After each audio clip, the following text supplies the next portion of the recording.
যোৱা কেইদিন ধৰি ছাত্ৰ ছাত্ৰীসকলে মোক ডেইলি হাই ছেকেণ্ডাৰী চূড়ান্ত পৰীক্ষাৰ ফলাফল কেতিয়া ঘোষণা কৰিব বুলি প্ৰশ্ন কৰি থাকে। ছাত্ৰ ছাত্ৰীসকলে এই কাৰণে মোক প্ৰশ্ন কৰি থাকে কাৰণ মই 2023 চনৰ পৰা মেট্ৰিক আৰু হাই ছেকেণ্ডাৰী চূড়ান্ত পৰীক্ষাৰ ফলাফল ছাত্ৰ ছাত্ৰীসকলক এদিন আগতেই কৈ আহিছোঁ।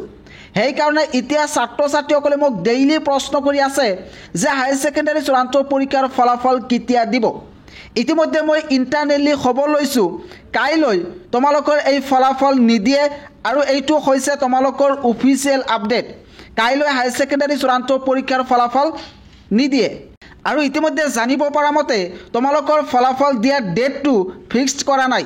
গতিকে ফলাফল দিয়াত অলপ পলম হ'ব পাৰে আৰু যেতিয়াই মোৰ ওচৰত ইনফৰমেশ্যন আহে ইণ্টাৰনেটলি তেতিয়া মই তোমালোকক সেই ইনফৰমেশ্যন সকলোতকৈ আগত দিবলৈ চেষ্টা কৰিম।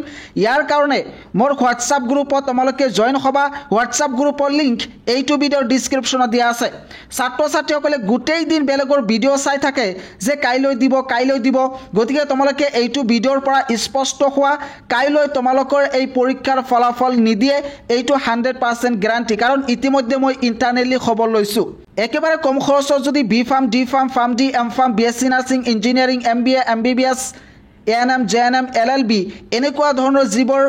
এনেকুৱা ধৰণৰ বিভিন্ন কোৰ্চত যদি এডমিশ্যন ল'ব বিচাৰে তেতিয়াহ'লে এতিয়াই স্ক্ৰীণত দিয়া নম্বৰত যোগাযোগ কৰিব পাৰে।